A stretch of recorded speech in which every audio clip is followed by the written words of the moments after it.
So I'm going to give you 5 tips that's really helped me and hopefully it'll help you. So far today, I've only managed to do one thing, and that's nothing. And this was a problem for me. I used to getting up, getting going and doing things, but the biggest thing I've had to learn to do is it's okay. It's okay to pause. It's okay not to be productive. Healing is productive. So when I started this healing journey, I had to be kind to myself. Before I found out I had cancer, I was in a position where I had to change my life and try to do something every day, and it slowed me down. And there's a few things that have really helped me, and you'd just be surprised, really. But hopefully this is going to help you, because if you're like me, I'm just a normal kind of working class guy. You know, I'm in my 60s. I'm 61. Oh, 62. No, I'm 61.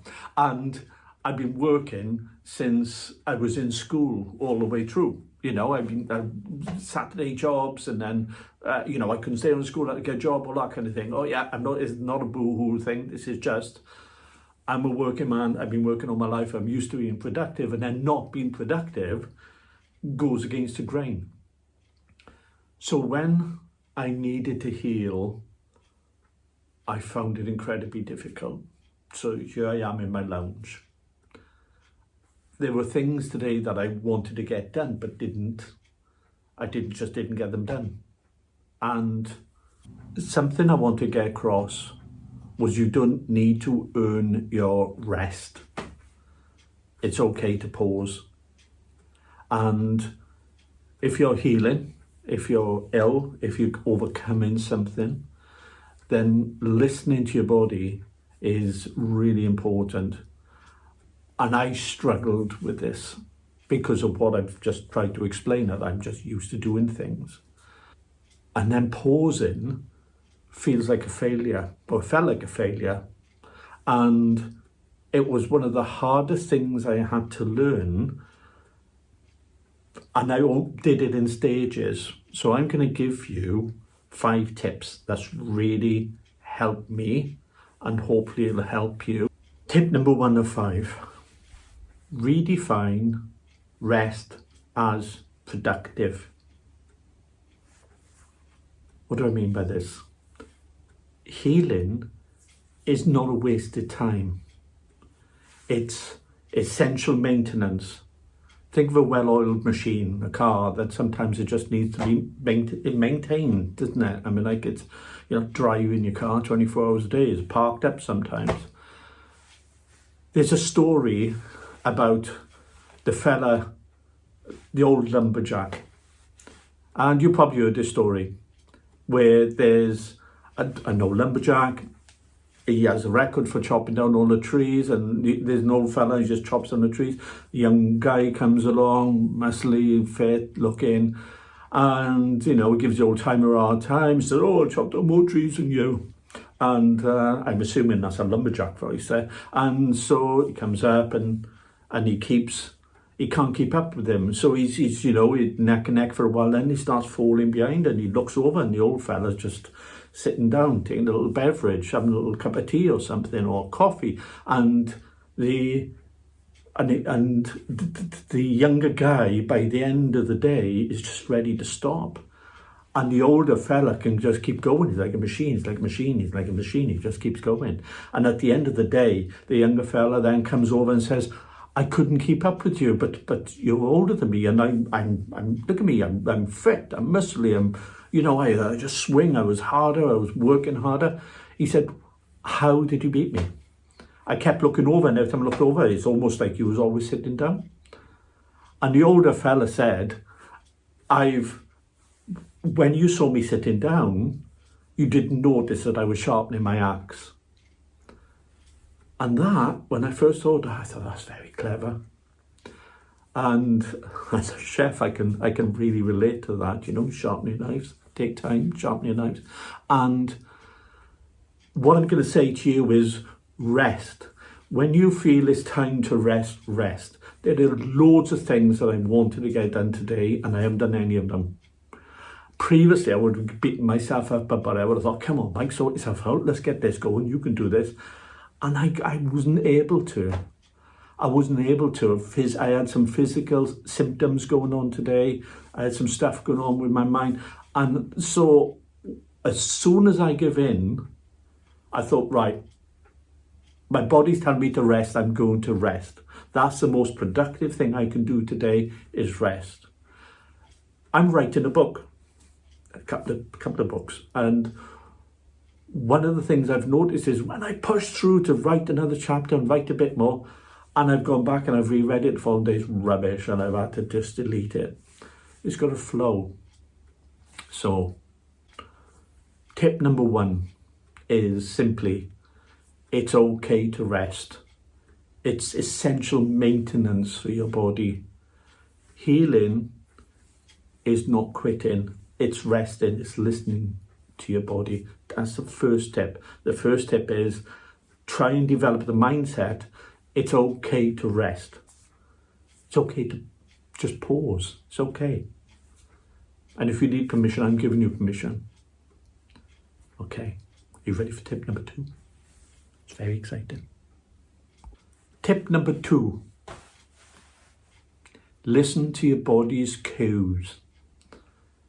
Don't mean a line of people. I mean like what it's trying to tell you. Listen to what your body is trying to tell you.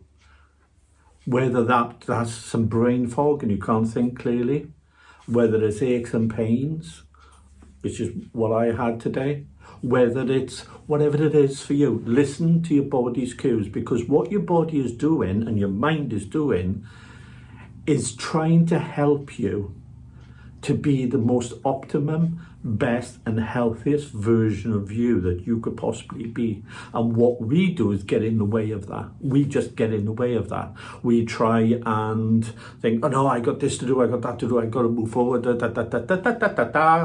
But no, let's start listening to your cues. Honor, I'm not sure if I'm saying that right. Honor yourself. Honor yourself by listening to what's going on. If you've got brain fog, don't try and do something complicated or just a trick like writing. If you've got aches and pains, just sit down. And you might be saying, Mike, I can't do that every day. No, you can't do it every day. But if you do it when you are prompted to do it, you'll have the ability to do that later on. This video is a prime example of that. I spent most of the day doing nothing. It would seem from an outside observer. This was the Truman Show. You would look and say, that's a boring show. That fella, he's just lying around. He's not doing anything. I had a snooze. The cat woke me up. It's all very cool and exciting. But if I hadn't taken that time out, I wouldn't be able to do this now. So tip number 2, listen to your body's cues. And it's okay to slow down. It's okay. Tip number 3, unplug. Just unplug. Unplug. But the important thing about unplugging is to do it without guilt. And this is something that I found difficult. Put your phone on airplane mode. Turn the telly off. Just don't be anywhere near screens. I'll finish watching this till the end and obviously give me a thumbs up, because that just helps me to get out to more people. But seriously, don't feel guilty about unplugging. It's cool to unplug. You have to now and again. You have to. It's just, you don't, listen, I'm not telling you what to do. You do what you feel is right. All I'm doing is just trying to give you some tips and hints and just try and just help you through the best way I possibly can. Through both the experience that I've had and through all years of helping other people. So what does unplugging do? Surprisingly, it helps your nervous system. It helps your nervous system to shut down. Because you see, you could be thinking, okay, Mike, I'm resting. And there you go, your phone and you're doom scrolling, I think the term is.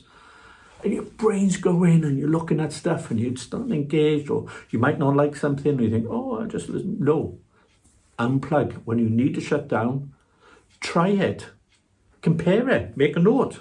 Get a pad and paper and make a note. This is how I felt after resting, and this is how I felt after resting after and with being unplugged.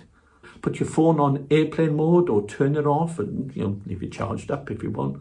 Have it turned off and just not be stimulated by screens, not be stimulated by technology. Just try and rest. Just take it easy.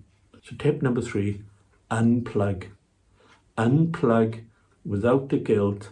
Your nervous system will thank you for it. Tip number 4, create a healing environment. For over 20 years, I've had a holistic centre in different places, and I've helped a tremendous amount of people. One of the first things that I always did was set the environment.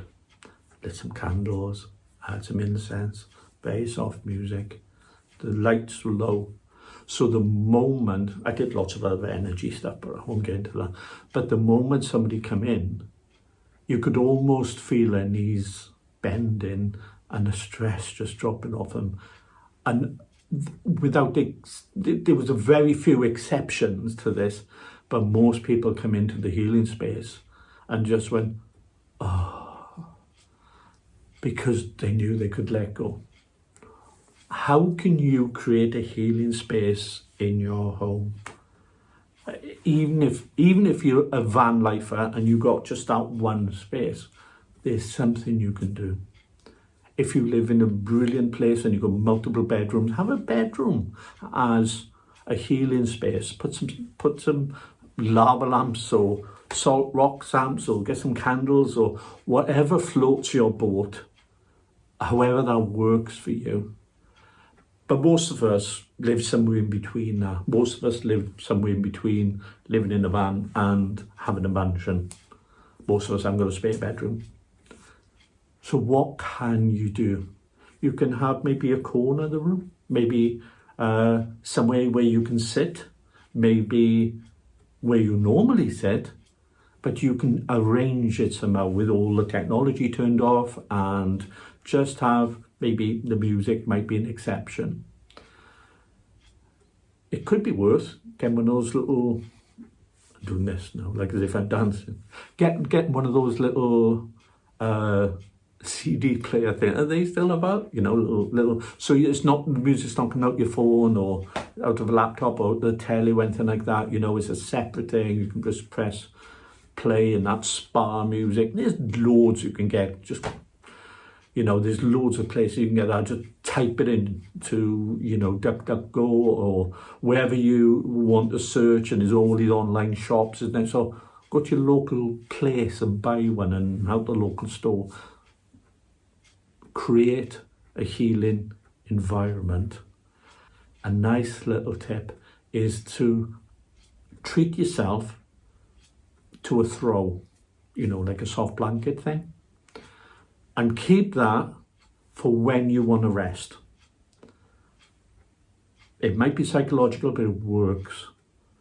So have that, and then you think, right, I'm turning this off, I'm getting this out, I'm putting this on, and when I got this on, I'm resting.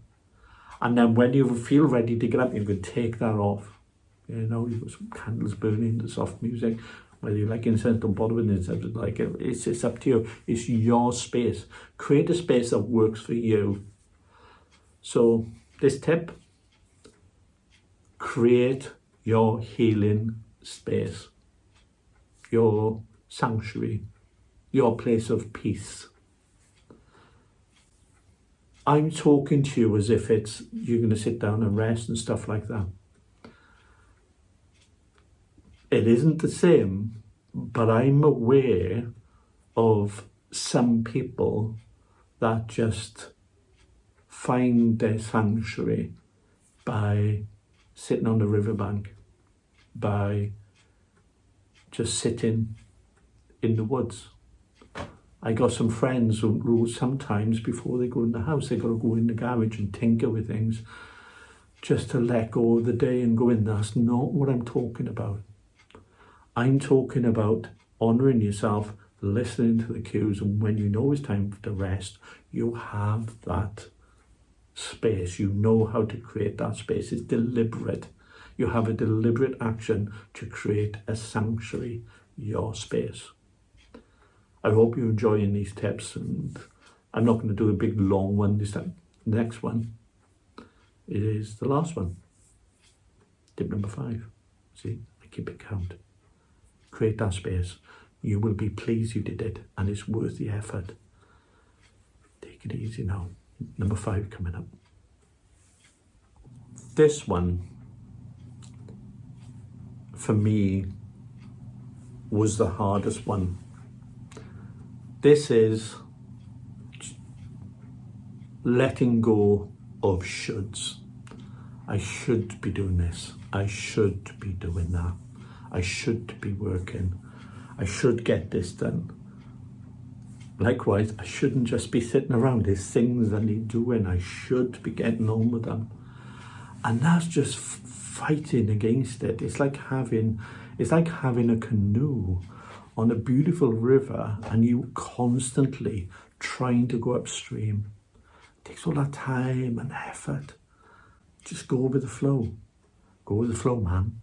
Find a way that works for you to let go of shoulds.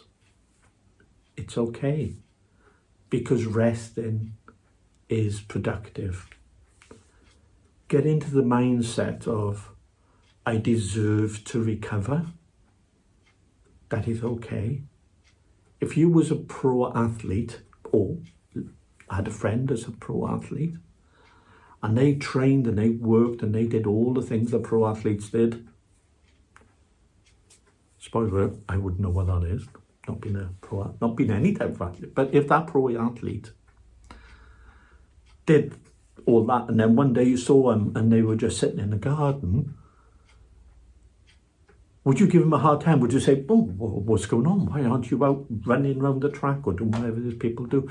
No, you wouldn't, because if you did, they would say, look, I need a rest day. My muscles need to recover.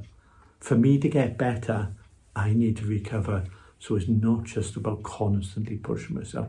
And that's the biggest thing I had personally had to overcome, was I should, and the guilt that comes with I should.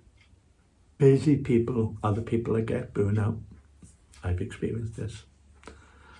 So if you're able to replace I should be working, get rid of that traps if you can, and try and replace it with I deserve to heal, I deserve to rest, I deserve to recover. Whatever words work for you, you use my words, they're not a mantra. And the most important thing I found here, this is the biggest thing I found, is my worth isn't measured by productivity. My worth is not measured with what I produce. My worth isn't measured by what I'm able to do and achieve. And for a man, that's really hard. When I was a father, I still am a father. As a father, and my daughter was growing up, it was really hard to take time out, because constantly I wanted to produce, I wanted a better life for us all. Did everything I possibly could. So I just work some more. And I wanted to be the best husband I could be. I wanted to be the best father I could be. I wanted to be the best man that I could be. And in my mindset, that was being productive, providing, doing really well. So what I'm trying to say here is find a way for you to accept that your self-worth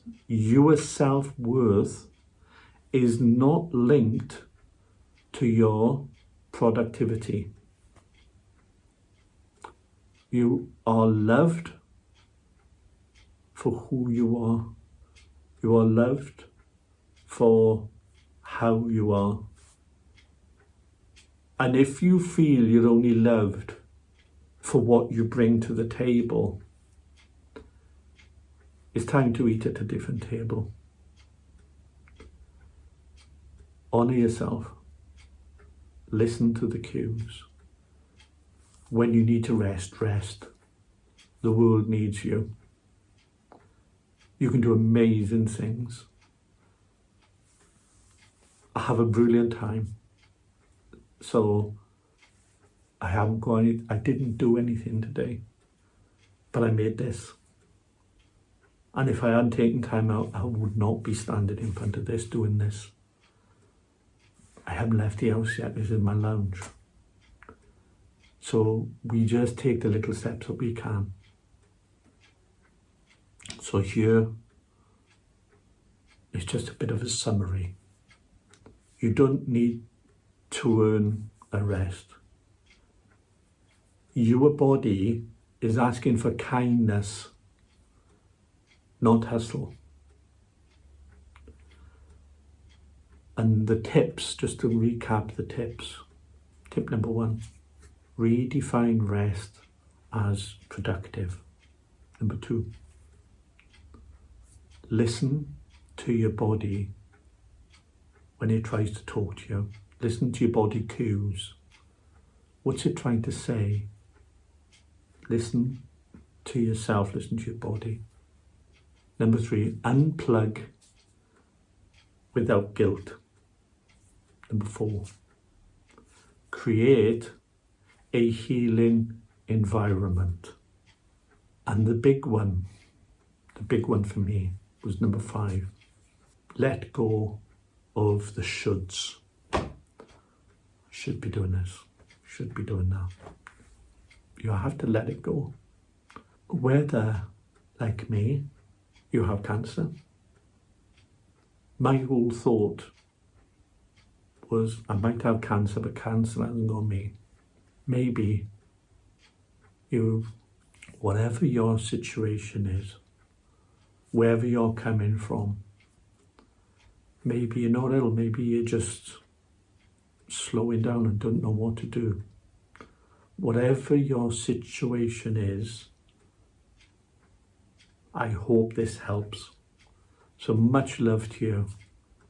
And I think this is the point I'm supposed to say, like and subscribe.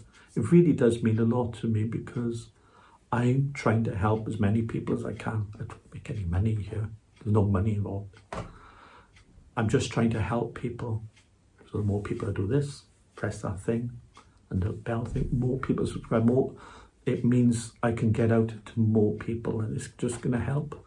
You are in a position to help other people, but it's up to you. Take it easy. Ta-ra.